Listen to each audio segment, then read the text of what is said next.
عقل مندوں کے لیے ایک زبردست مثال. ہم تربوز خریدتے ہیں، واٹر میلن. مثال کے طور پہ 5 کلو کا ایک تربوز ہم نے خریدا، اور جب اسے کھانے لگتے ہیں تو پہلے اس کا چھلکا اتارتے ہیں نا. 5 کلو میں سے کم از کم 1 کلو کا تو چھلکا نکل جاتا ہوگا، یعنی آلموسٹ 20%، 20% تو کم ہو جاتا ہے. مگر کیا کبھی ہمیں افسوس ہوتا ہے اس کا؟ کیا ہم سوچتے ہیں کہ ہم نے تو تربوز چھلکے کے ساتھ خریدا، چلو آج چھلکے کے ساتھ ہی کھا لیتے ہیں؟ ایسا نہیں کرتے نا.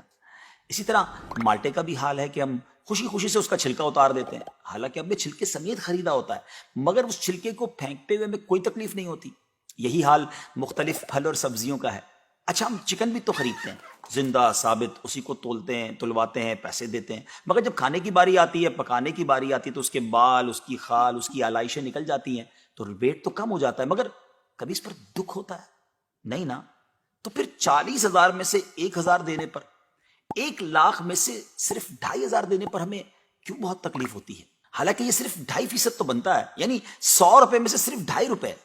یہ تربوز، کیلے، آم اور مالٹے کے چھلکے اور گٹلی سے تو بہت کم ہے نا. اسی تو زکوٰۃ فرمایا گیا. ہاں، ایک اور بات، سال میں ایک ہی بار دینا ہوتا ہے. مالٹے کا، تربوز کا تو ہر بار چھلکا اتارنا ہوتا ہے نا.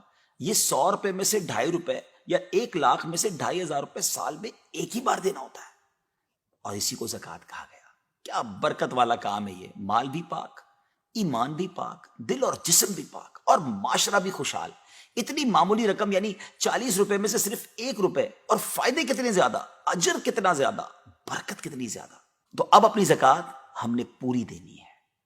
اپنی زکوٰۃ اپنی دعوت اسلامی کو دیجیے، اور دین متین کی خدمت میں اپنا حصہ ڈالیے.